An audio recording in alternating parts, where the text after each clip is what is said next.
Estás escuchando A la Guerra con una Cuchara, el podcast de Beatriz Robles y Laura Caorsi. Aquí hablamos sobre alimentación y nutrición con una mirada independiente y transversal desde el periodismo, la sociología y la ciencia. Somos una mezcla ecléctica, una periodista y una tecnóloga de alimentos y dietista nutricionista con perspectivas complementarias pero convergentes. Queremos que conozcas distintos ángulos de la alimentación y sus aristas con una visión social, lejos del ruido de la publicidad y de la desinformación que campa a sus anchas. Acompáñanos en esta batalla en la que nuestras principales armas son un café, una cuchara y un buen racimo de palabras.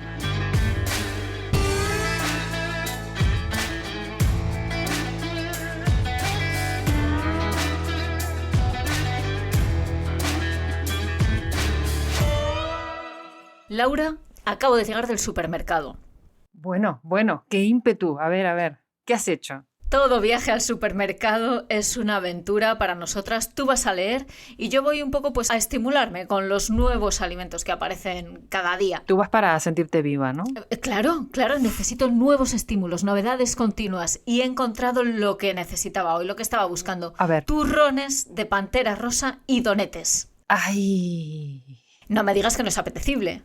Es que tengo aquí, la piel se me pone... Los pelos como escarpias. Sí. Sí, dan ganas de probarlos, el envase es absolutamente innovador, llamativo.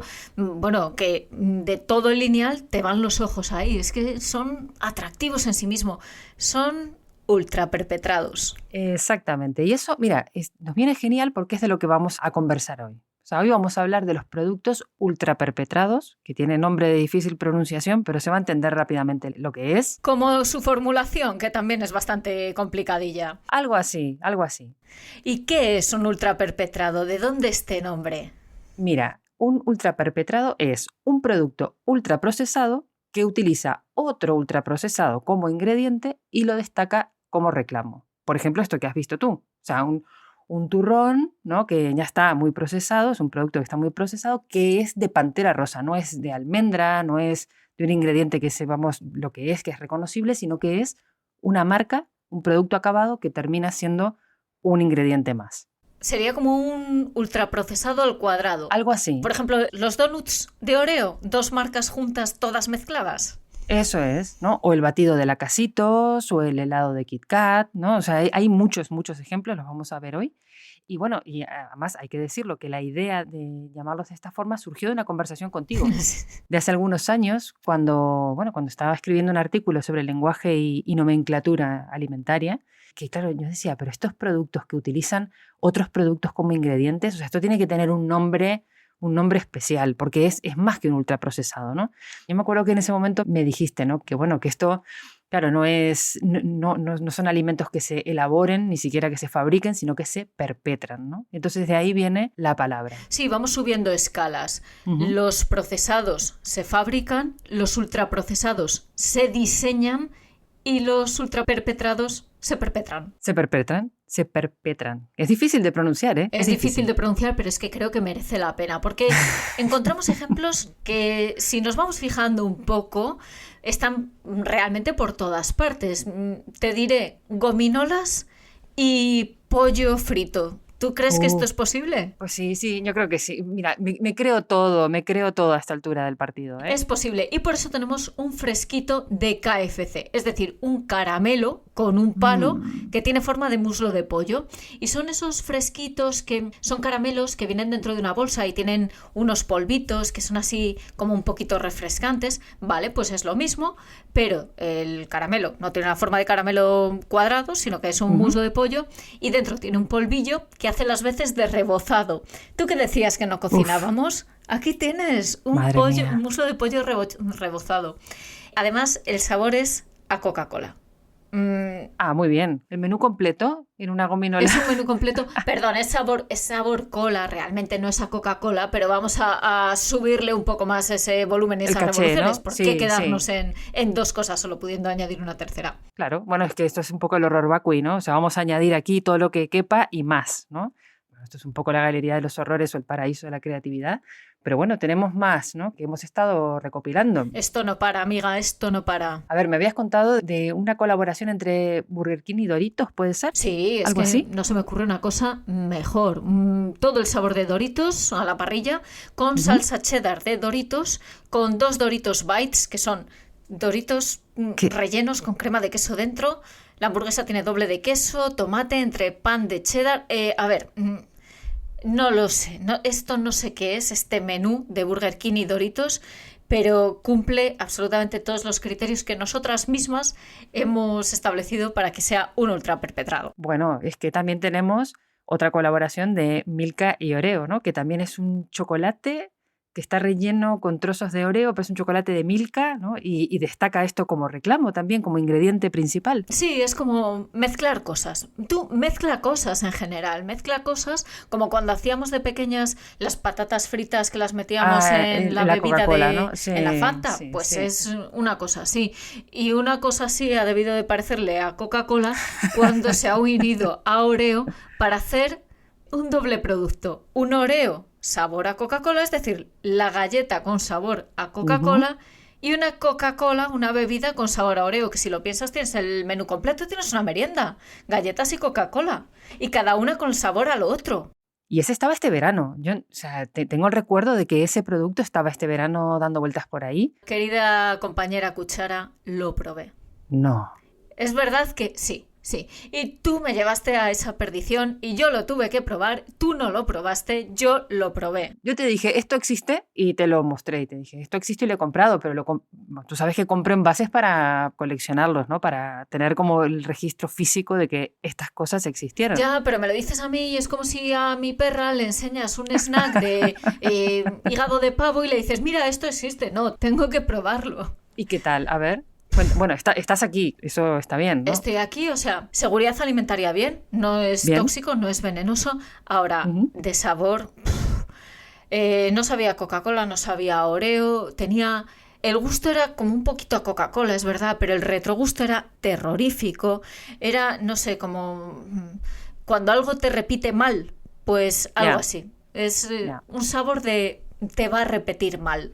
Creo que lo describe mejor. Pues entonces, no sé, ni hablemos de la colaboración entre Telepizza y Kit Kat, ¿no? Que tuvieron ahí una Telepizza Suite o algo así, ¿no? Que tenía como muchas cosas, era una pizza dulce, ¿no? Sí, exactamente, era una pizza Mm. dulce con la percha de San Valentín, pues Ujú. bueno, Ah, qué mejor que un menú de pizza y luego de postre también otra pizza, una dulce, otra salada. Esto era la colaboración de pizza y Kit Kat, era un producto efímero, pero todavía aparece esa colaboración en forma de sweet pizzolinos, que es pues como un postre con la masa de pizza, con relleno de Kit Kat, salsa de chocolate con avellanas, bueno, pues un ultra perpetrado más. bueno, sabes que esto es una cosa mundial también, ¿no? Que no pasa solamente aquí en España, evidentemente. En México, si no estoy equivocada, tenían en algún momento unos cereales de Kellogg's con sabor a carajillo. La verdad es que, mira, el carajillo, mucha gente lo toma casi para el desayuno. Sí, Pues, sí, podría ser, sí. ¿por qué vamos a abstraernos de un desayuno así?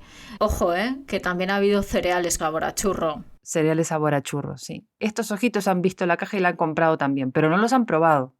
Ya, es que pareces muy valiente, pero cuando llega el momento de la verdad, nos quedamos ahí un poquito a medias. No sé, es que quiero durar muchos años, ¿sabes? No sé. ¿Y qué me dices de la pasta Heinz y Absolute Vodka, edición limitada? Por Dios. Llena tus Son macarrones. ¿Cuál es el momento de consumo de una cosa así? Pues mira, a mí solo se me ocurre a las 4 de la mañana, cuando ya estás hastiado de todo, de una noche de fiesta, se lo Se lo pones pones al a kebab. lo que sea. Creo que ese es el contexto de consumo, ¿no? No se me ocurre otra cosa. O sea, con todos estos ejemplos, que realmente, bueno, yo creo que quien nos esté escuchando tendrá perfectamente claro a qué nos estamos refiriendo, pero es verdad que hay como un concepto previo que deberíamos definir, ¿no? Porque estamos hablando aquí que son como cruzas o hibridaciones entre ultraprocesados, pero muchas veces no está muy claro de qué hablamos cuando hablamos de ultraprocesados, ¿no? Que esto es una cosa que cada tanto sale, ¿no? Bueno, pero ¿qué es un ultraprocesado? ¿Que cualquier cosa procesada es mala? O sea, ¿cómo se define, ¿no? ¿Qué es? Vamos a aclarar esto para que sepamos bien de lo que hablamos. Sí, pues es verdad que no es fácil de definir, porque no hay una definición legal, no hay una definición que esté asentada en nuestra legislación. Pero sí que hay definiciones académicas y criterios académicos. Otra cosa es que no se quiera que esos criterios académicos solidifiquen en una legislación. Y yo lo entiendo, porque claro, la industria alimentaria invierte muchísimo en I+D, en hacer que aparezcan estos productos complejos, difíciles de clasificar, que precisamente por eso, porque son difíciles de clasificar, es complicado asentar criterios claros, pero claro, ¿qué ocurriría si se estableciese este criterio de una forma legal? Se podría legislar.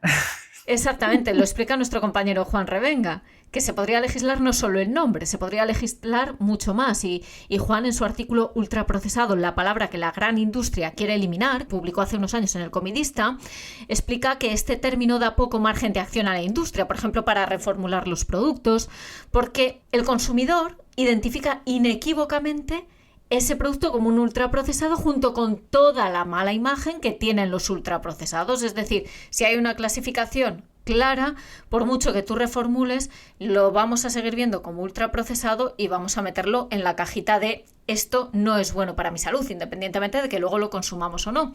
Y además eso abriría la puerta a que se estableciesen límites legales para esa categoría de alimentos, afectaría tanto a los ojos del consumidor como a los ojos de la legislación. Sí, a la posibilidad de venta también y claro, o de anuncios. De aplicar medidas fiscales y demás, de restringir la publicidad, en fin. Claro. Que desde luego que sabemos lo que son.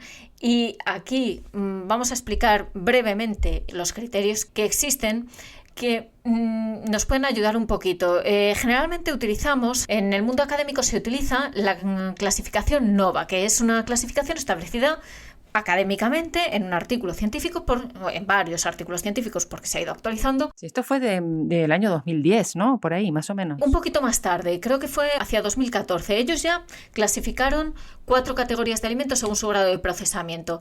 Y vamos a ir viendo el recorrido, por ejemplo, de una fresa. Tenemos el grupo 1, alimentos sin procesar o mínimamente procesados, los que se consumen al natural. Esa fresa. O sea, la fresa. La coges, la fresa así tal cual, sale de la planta, la lavamos, la lavamos y nos la comemos. Grupo 1. Bien, lo podemos identificar también. La carne, la leche, los huevos, todo lo que consumimos al natural o con un procesado mínimo. Que sea fresco y que no esté procesado, Eso ¿no? es. Vale. Luego tenemos el grupo 2, según la clasificación NOVA, que son ingredientes culinarios. Sería, por ejemplo, el azúcar que podemos añadirle a la fresa. La sal, el vinagre, el aceite, todos estos ingredientes serían del grupo 2. Y el grupo 3 es algo más reconocible cuando vamos al supermercado, que son alimentos procesados. Pero son procesados, pero sencillos de procesar. Podríamos hacerlos nosotros en casa. Por ejemplo, una mermelada de fresa que la podríamos hacer en casa, La mermelada de fresa. Perfecto. Nuestra fresa ya ha pasado del grupo 1 a grupo 3. Es una mermelada de fresa. El procesado que llevan es un procesado sencillo, los ingredientes son reconocibles y tenemos esa mermelada de fresa. Y nos vamos al grupo 4, los ultraprocesados. ¿Qué podemos hacer con esta fresa para ultraprocesarla?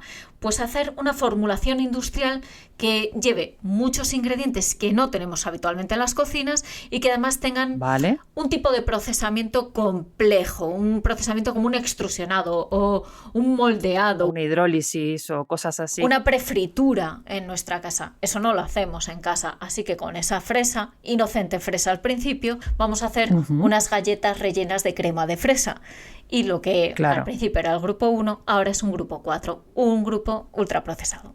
Eso es. Aparte, una cosa interesante de este proceso es que no se puede volver para atrás. O sea, una vez que tú vas avanzando, esa fresa avanza, ¿no? Como si fuera una cadena de montaje o por una cinta de procesamiento. Una vez que avanza y pasa de nivel... No puedes reconstituirla, no puedes volver a hacer una fresa con ella. No hay marcha atrás. Más allá de todo esto, en el grupo 4 podemos encontrar snacks, helados, chocolate, dulces, panes envasados, nuggets, barritas de pescado. Podemos pensar, bueno, pero es procesado, es ultraprocesado, es un ingrediente. ¿Qué es esto? Esto es un lío. Bueno, pues aquí a falta de definición legal, ¿qué son los ultraprocesados? Mira, vamos a citar una frase del año 64 que seguramente muchos conoceréis. Es del juez Stewart de la Corte Suprema de Estados Unidos y hablaba de la dificultad de dar una definición precisa de la pornografía hardcore, del porno duro.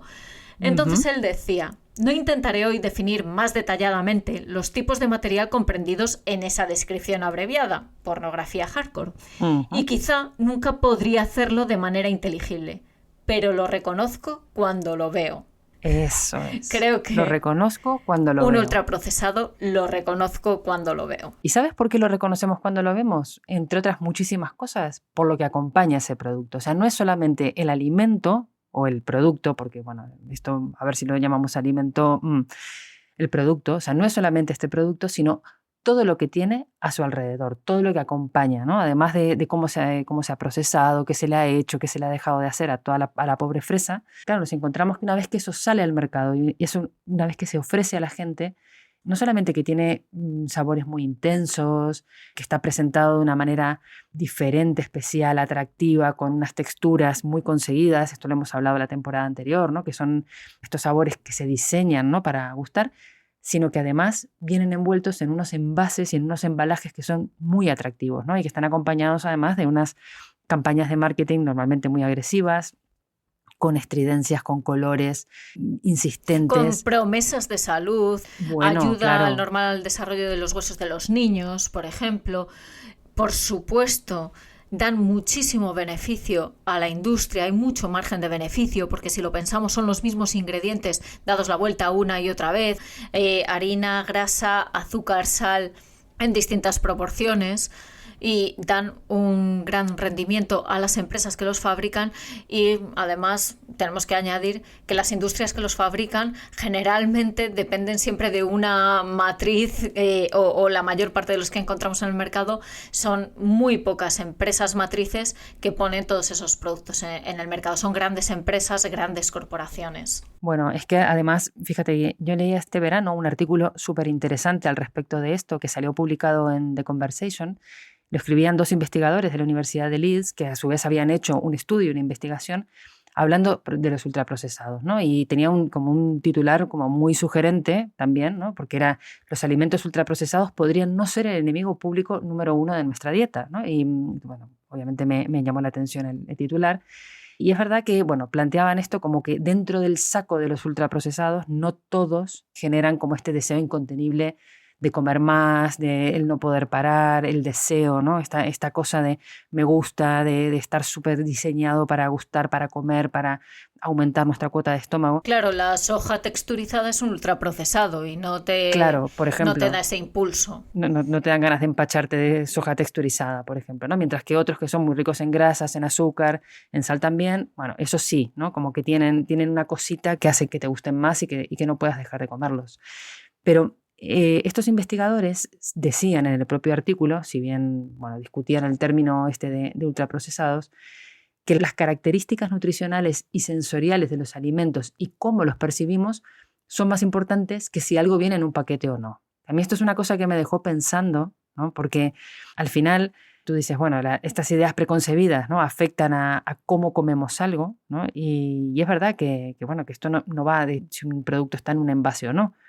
Pero también esos envases y el tipo de comunicación que se hace en esos envases, claro, predisponen a la persona que va a comer ese alimento a percibirlo o a generarse unas expectativas con respecto de ese producto que va a comer. Es que el poder que tenemos con las expectativas es inmenso. Es tremendo. El poder de la expectativa, incluso entre los trampantojos. Un ejemplo muy sencillo. No sé si te ha pasado, ¿has probado la pasta de legumbres, la pasta de lentejas? Sí. Y al sí. principio no sentiste como una especie de disonancia de esperaba el sabor de la pasta y me sabe a lenteja sabiendo que era lenteja. Sí, sí. Es como que dices, está bueno, pero es raro. Me está cortocircuitando algo, ¿no? Entre lo que espero y lo que me encuentro. Tal cual.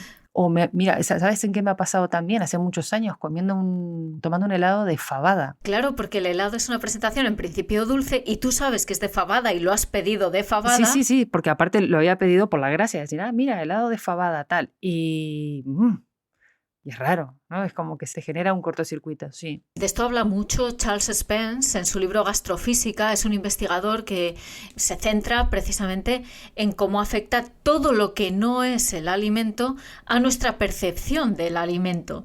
Y habla, por ejemplo, en su libro de un ejemplo muy concreto. A finales de los años 90, un chef, Blumenthal, perdón si no lo pronuncio bien, creó un helado de cangrejo para acompañar a un risotto. O sea, el plato era muy coherente. El risotto era salado, el helado de cangrejo era con una tonalidad roja precisamente por el cangrejo. Con el cangrejo. Y lo presentó y de hecho, bueno, él estaba contento, muy contento con el resultado. Y cuando se lo presentó a sus clientes, a un grupito de clientes fieles y habituales de su restaurante, lo rechazaron frontalmente. Decían que estaba exageradamente salado. Y no se podían explicar qué era lo que estaba pasando porque ellos en sus catas en el equipo les había sabido muy bien.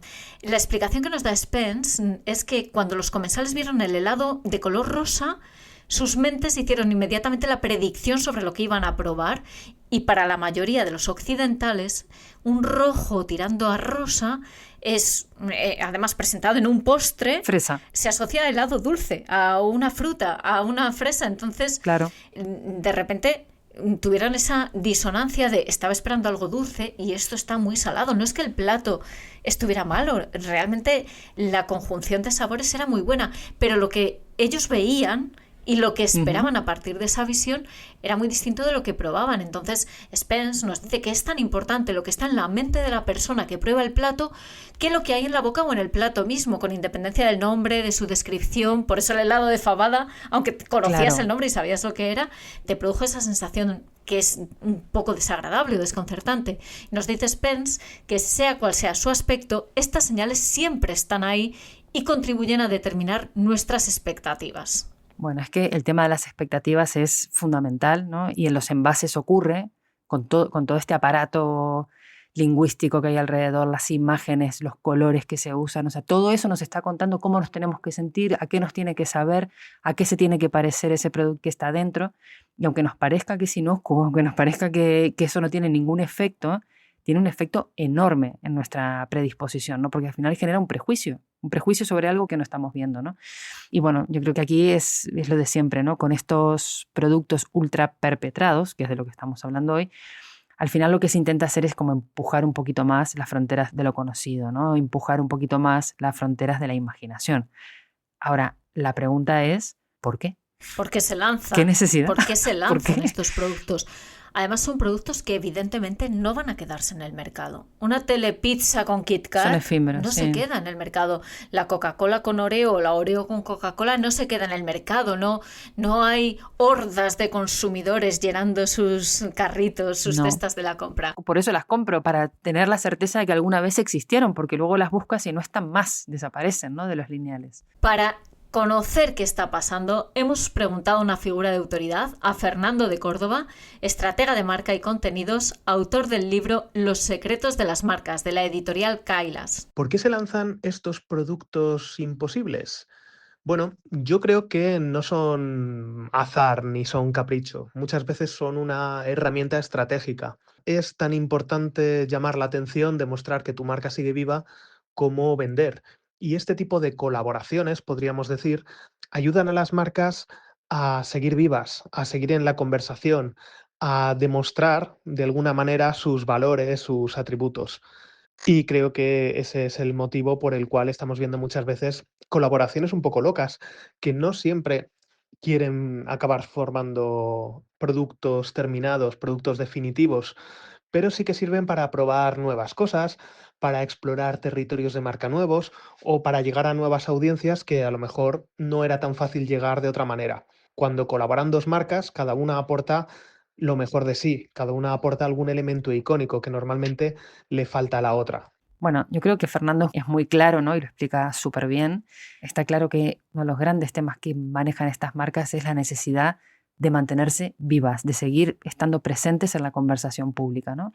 Y utilizan este tipo de estrategias no tanto por crear cosas para que se queden, sino para permanecer como marcas en la conversación, en el imaginario de la gente, ¿no?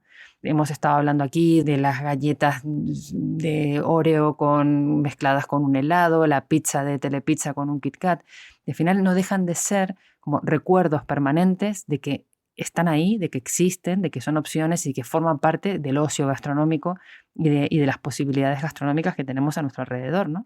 Lo que se intenta es ocupar espacio en nuestro imaginario. Que se hable de ellas. ¿No? Y estar ahí. Entonces, en esto, ¿no? La cuestión de querer ocupar nuestro espacio, de querer ocupar nuestra mente, al final no es más que llamar la atención y captar nuestra atención en un momento en el que hay una pelea por la atención que es brutal, ¿no? O sea, estamos en la economía de las atenciones, ahora mismo todos se pelean para ver quién capta nuestro interés y bueno, y esto genera sensaciones muy poderosas, ¿no? Incluso indignación y perplejidad muchas veces. Claro, y además, como tienen una estrategia que generalmente es muy potente en redes y buscan esa conversación en redes, de repente, por el conocido FOMO, o sea, ese fear of missing out, ese me estoy perdiendo algo, si todo el mundo está hablando de ello, yo también quiero tener una opinión propia y quiero tener una opinión fundamentada y entonces voy a buscar ese producto y además quiero ser parte de la conversación. Si todo el mundo está hablando de esto, si la prensa está hablando de esto, si se ve que en redes sociales se habla de ello y alguien saca un artículo en un medio digital, yo quiero poder comentar algo de esto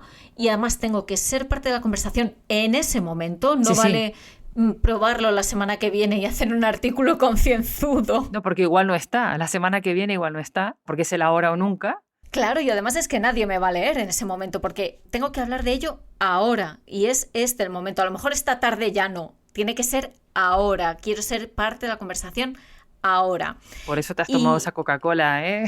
Claro, para poder opinar con conocimiento de causa.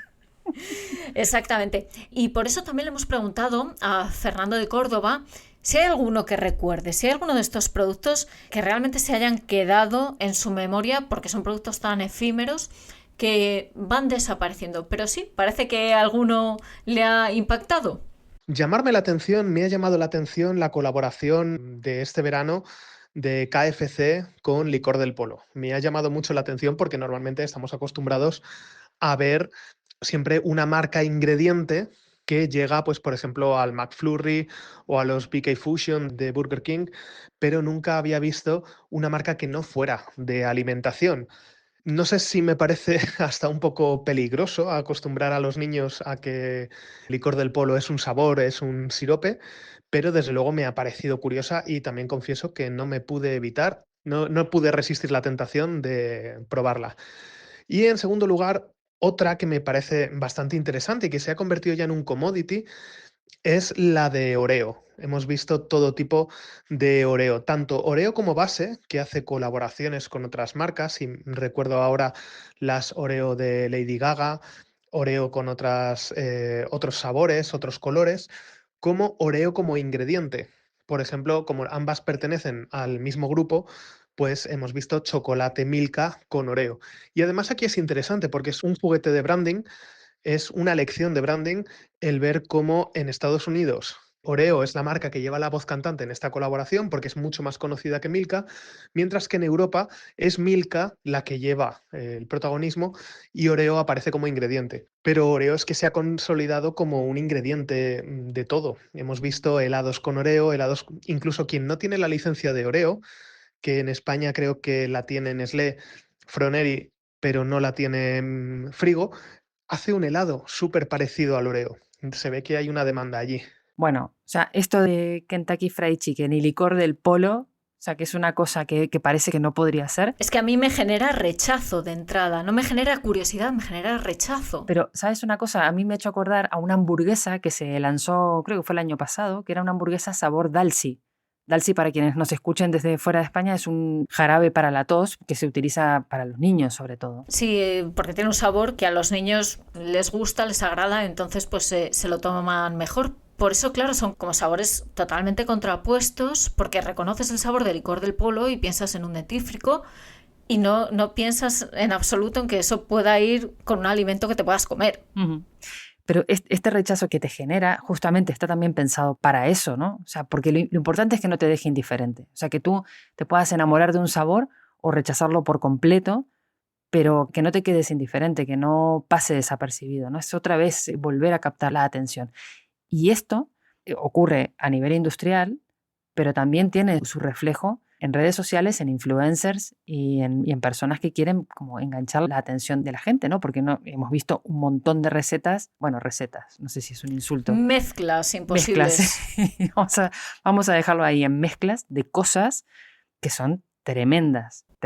Sí, te refieres al gastrocringe, Sí, ese sí. término que es un término acuñado por Julián Otero, un cocinero de Mugáriz, que es esa vergüenza ajena, esa incomodidad intensa que percibimos cuando vemos uno de estos vídeos, pero que a la vez nos impiden dejar de mirarlo porque quieres saber qué pasa, cómo se desarrolla eso, pero se van a comer de verdad esa hamburguesa de 10 pisos con Doritos y pues Ese repelús.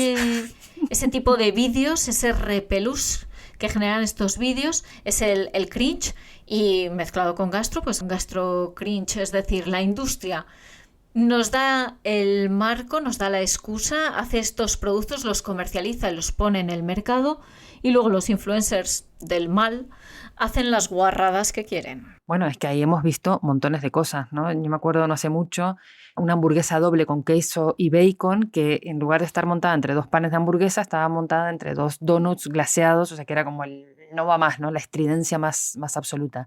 O los chocorresnos, ¿no? Que era, bueno, como con cortezas de cerdito mezcladas con chocolate, ¿no? Y bueno, y eso era, las redes ardían, ¿no? Con este tipo de mezclas, claro. Claro, y entre algunas de las reacciones que nos hemos encontrado a estas mezclas, pues bueno, las hay de más indignación a más sentido del humor. Nos hemos encontrado respecto a la telepizza sweet, aquella telepizza de Kit Kat. Bueno, pues esto es un atentado contra el buen gusto. Gente diciendo estamos jugando a ser Dios. Tal cual. Otro, bueno, también que dice innovar debería tener un límite, ¿no? Rollo muy bonito, pero el inventómetro marca que se ha colado por 3,7 unidades. Deberían freír tortillas de camarones los próximos 2 años y asistir a un cursillo de control de perpetrados, ¿no? O sea, imagínate. O reacciones que son un propio clickbait, porque, por ejemplo, tenemos una que nos dice: por vuestra seguridad emocional y estabilidad mental, no entréis. ¿Qué vamos a hacer a continuación? Por supuesto, entrar. Claro, bueno, luego hay otro, ¿no? También aquí que hemos encontrado. El universo se ensaña con los pobres españoles. Toman los churros y los convierten en cereales para el desayuno. A otros se les ocurre poner chorizo a la paella y encima de todo siguen teniendo rey. Qué razón tiene, de verdad. Es que nos cae todo encima. Ya. A mí me hizo mucha gracia alguien que comentaba respecto a estas mezclas. Decía en redes: en Sicilia estuve en una churrería, entre interrogación, en cuyo menú había churros con salsa de atún y también con salsa barbacoa. La venganza italiana por hacer la carbonara con nata. Lo estoy buscando en Google y no lo encuentro. Esto fue en 2011 y es posible que en todo este tiempo haya sido debidamente incendiado y hayan echado sal en el terreno. Que no crezca nada más ahí, ¿no? Que no haya ni un brote que pueda hacer que esa churrería resurja. Vuelva a resurgir, nada. Bueno, pues también tenemos algún otro que dice, ¿no? En una de esas mezclas van a crear un día un agujero negro, ¿no? Madre del amor hermoso. O sea, imagínate, claro, es que genera esto, ¿no? Genera esto. Bueno, ¿y qué me dices de la reacción a cuenta de una hamburguesa con galletas Oreo, de estos vídeos de Gastro Cringe? Alguien que decía: hay demasiados tiroteos en los colegios y muy pocos en las cocinas. Tal cual, o sea, es que, bueno, es que es esto, ¿no? Cuando alguien te pone cuando lo sencillo acaba en abominación. O y ya si le pones pizza. Bueno, o el clásico, los estadounidenses cocinan como si tuvieran sanidad pública gratuita, porque también hay que ver las cosas que se ponen por ahí en los vídeos, ¿no? Vean las capas de esa reacción. También, ya por acabar, unas Pringles Milky Bar Chocolate. Yo creo que hay unos límites que no se pueden cruzar y aquí ya se han traspasado muchos. Ojo, porque estas Pringles Milky Bar Chocolate eran un fake, no era verdad. Eran fake y no son las únicas. O sea, esto es súper interesante. Estos productos que son falsos, pero que pueden llegar a ser verosímiles, ¿no? Que al final, aquí es donde vemos cómo la industria empuja los límites de la imaginación, ¿no? Que se lanzan muchas veces, que nos dan a entender que podrían ser, que nos creemos que podrían ser, porque estamos muy acostumbrados y acostumbradas a ver este tipo de, bueno, de horrores o de mezclas así un poco extrañas. Nos hemos acostumbrado a normalizar que existan este tipo de cruces entre cosas y picamos, ¿no? Y hay muchísimos ejemplos, ¿no? Encontramos mayonesa Heinz con Oreo, por ejemplo, unas patatas Lay's sabor capuchino. También crearon una Coca-Cola sabor gofio en Canarias, que, a ver, que nada de esto existió, pero, pero existió en redes, existió en el mundo digital, ¿no? Y se viralizó un montón. Subrayamos que son inventos que no existen, pero que podrían existir o que creemos que son verosímiles. Y se alude a un término que es el snack fishing. No se reduce a productos alimenticios inventados, es una tendencia, especialmente en TikTok e Instagram, que consiste en publicar contenido que llama mucho la atención, pero de forma ambigua, incompleta, provocativa, no te da mucho contexto y te lo crees para generar interacción. Eso es. Hay un artículo en Wired: te engañó un falso producto alimenticio viral, has sido víctima del snack phishing, en el que se habla precisamente de una cuenta de Instagram que se llama UK Snack Attack, que fue creada en 2018 por un estudiante de informática, en el que inicialmente mostraba esos snacks extraños que nos encontramos cuando vamos a otros países y que son extraños para nosotros porque no estamos familiarizados con esos sabores o con esas presentaciones, pero que en determinados sitios son súper habituales. Bueno, pues empezó a publicarlos y vio que, bueno, pues que tenía mucha interacción esas combinaciones extremas. Luego con la pandemia pues se complicó lo de buscar snacks en otros países y la cuenta se reinventó y creó productos aparentemente reales, con su envase reconocible, con marcas populares, con sabores extremos, pero que eran falsos. Los creaba él con Photoshop en su casa con algunos envases verdaderos. Por ejemplo, el ketchup Heinz transparente. Eso, bueno, o la mayonesa Heinz con Monster, ¿no? La bebida esta energética, estimulante, digamos. Excitante mal. Sí. También la Nutella de pistacho o un Twix, una chocolatina Twix de Red Bull. Bueno, también había Coca-Cola Light sabor pepinillo.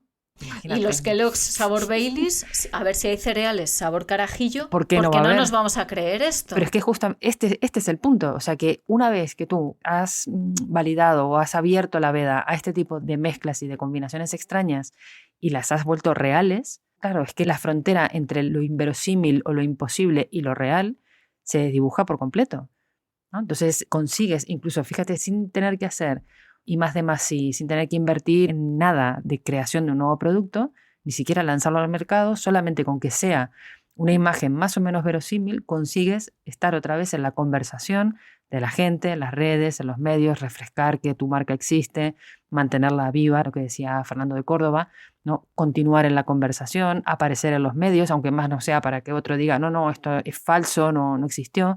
Pero sigues ahí, te cuesta muy poco. Sí, en un momento en el que necesitan las marcas, necesitan especialmente seguir en la rueda, seguir en esa rueda de hámster, de generar contenido, generar conversación, les viene increíble que existan este tipo de ganchos, aunque sean falsos. Y nosotros, como consumidores, como población, ya estamos preparados para ver eso sin el filtro del sentido crítico de decir, espera, esto ha ido demasiado lejos. Porque es que ni siquiera han ido demasiado lejos, porque la realidad a lo mejor ha ido más lejos que esa imaginación. Exactamente, ¿no? Y además consiguen a la audiencia, a las personas, ¿no? Consiguen generar asombro, consiguen generar sensación de revolución, de hacer furor en redes, volverse virales, que es lo que como se suele decir, y de ahí a los medios de comunicación hay un paso, ¿no? Entonces consigues ir siempre un poco más allá, ¿no?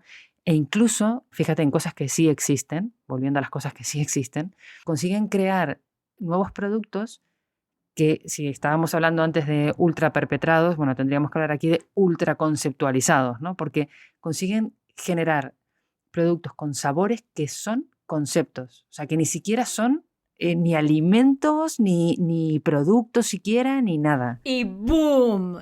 Laura Caorsi ya ha generado otro nuevo concepto. Si me dieran €1 por cada concepto que has creado, de verdad es que eres fantástica. Resumiendo en una palabra, algo que estamos percibiendo que está pasando, ultra conceptualizados, que es un paso más allá también de los ultra perpetrados. Sí.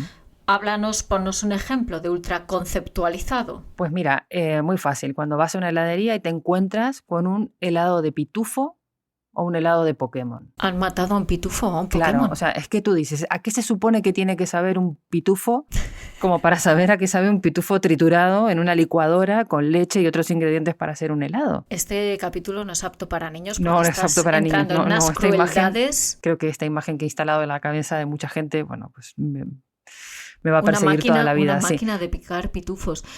Es un poco, sí, entiendo por dónde vas porque yo me he encontrado sabores misteriosos. Ah, bueno. ¿A qué sabe un sabor misterioso? Ah, a misterio. Misterio. Y además no en un único producto, porque tenemos las Pringles Super Mario, Mm. un concepto ahí ya metido, que a qué sabrá Super Mario, ¿no? No sé. Pero con sabor misterioso. Y el sabor misterioso de Chupa Chups Stranger Things, la Sí. serie de Netflix. O sea, dentro de una campaña Ujú. que abarca numerosos productos con sabor misterioso, como, por otra parte, es la serie. Claro, exactamente, ¿no? El tema de esto, tú fíjate, es que no tienes un punto de referencia. Tú no, como no sabes a qué sabe, valga la redundancia o ¿A juego qué de sabe el palabras, ¿no? misterio? ¿A qué sabe el misterio? ¿O a qué sabe el pitufo? ¿O a qué sabe Super Mario? O sea, tú no tienes ese sabor incorporado como para poder comparar y siquiera decir, ah, mira, sí está muy logrado este sabor, ¿no? Qué bien conseguida está este sabor a fresa, ¿no? Que es lo que decimos con el yogur de fresa. La última vez que probé un pitufo no sabía así. No sabía así la última vez que me comí un pitufo. No, claro, es que no lo sabes, ¿no? Y claro, cuando estás tomándote un yogur de fresa dices, mira, pues o el de coco, ¿no? Qué bien conseguido que está. O no, es un horror, no sabe a nada, ni se parece a la fresa. Bueno, pero es que aquí no tienes margen de comparación, no tienes patrón de referencia. Y sin embargo, este tipo de cosas funcionan. Y además se pueden vender así, o sea, con sabor misterioso. Sí, efectivamente. Y además, por mucho que intentemos dilucidar a qué sabe el misterio, cuando vamos a la lista de ingredientes, que ya sabes que somos las mega fans de leer las etiquetas y ¿Qué de pasa leerlo ahí? todo, ¿Qué pasa? venga, pues vamos a la lista de ingredientes. Quiero saber a qué sabe un pitufo. Vale, no me van a poner que tiene pitufo, pero me pondrán algún ingrediente que me ayude a orientarme.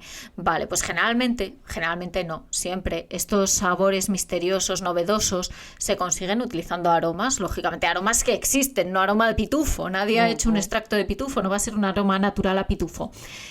Pero claro, ¿qué pasa con los aromas? Que la normativa, el reglamento 1169 de 2011, el de información alimentaria al consumidor, indica que los aromas se designan simplemente con la palabra aroma, a veces una descripción más específica, por ejemplo, sustancia aromatizante, dependiendo pues de la categoría legal en la que entre. Pero nosotros como consumidores vamos a ver algo así como aroma o aromas o sustancia aromatizante, pero no vas a ver qué sustancias contiene. Claro. Si no es un alimento conocido o se nos indica el sabor en la etiqueta, no podemos ni intuir a qué saben. Claro, es que además eso está pensado, si no me equivoco, para proteger un poco el derecho de creación, ¿no? De la propia industria también, de cómo son los elementos que utilizan para conseguir un producto singular y, bueno, y mantener ahí un poco su fórmula secreta, ¿no? De alguna forma. Exactamente.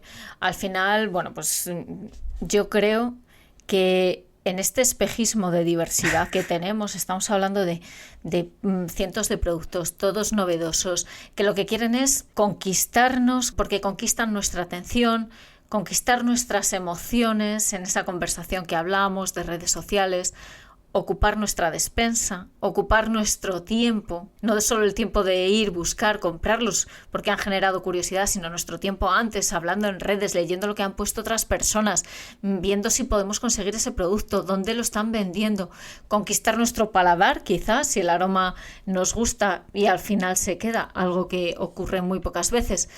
Pero estamos hablando de muchos productos diferentes que realmente no son muchos productos diferentes. Ni son muchos, ni son muy diferentes, ni son nuevos, ¿no? Hay un libro muy interesante que habla sobre, bueno, no habla solo sobre esto, pero que sí nos puede venir bien para reflexionar sobre esto y, bueno, ir cerrando el episodio de hoy. Es un libro que está escrito por el Grupo Marcuse, que es un grupo que está conformado por sociólogos, por economistas y demás, que se titula De la miseria humana en el medio publicitario, ¿no? Y bueno, y ellos hablan justamente de esto, ahora que veníamos conversando sobre el misterio, dicen así: para lanzar las nuevas mercancías, la publicidad puede contar con una vieja pasión humana, la curiosidad. ¿Te suena? Algo hemos hablado. Algo te suena, ¿no? Hay una sed de novedades que sirven de defensa contra el tedio. Se comprenderá, por todo ello, que el capitalismo prefiera orientar esta pasión hacia el consumo y transformarla en neofagia. Para ello se emplean diferentes estrategias publicitarias. La publicidad presenta como increíble novedad lo que no suele ser otra cosa que un cambio de embalaje. Pues poco más que decir. Aprovecho, eso sí, para decir que todas las referencias que hemos mencionado, los estudios, los libros, los tenéis disponibles en los comentarios del episodio, y esto lo hacemos así siempre en la temporada anterior y lo seguiremos haciendo en esta. Por añadir una reflexión final, al final todos estos productos ultra perpetrados son las mismas cosas de siempre, que se mezclan, que se ponen juntas, algo que nuestro estómago ya hace, por cierto, sin más, mezclar esas harinas, esas grasas, esos almidones, sin tanta alaraca, y al final tenemos los mismos donuts, las mismas hamburguesas, las mismas galletas de siempre, pegándose un revolcón, que es algo que has dicho tú previamente. Al final lo que hacen es venderte novedad y no deja de ser endogamia ultraprocesada. Si te ha gustado esta batalla, sigue escuchándonos en todas las plataformas de audio.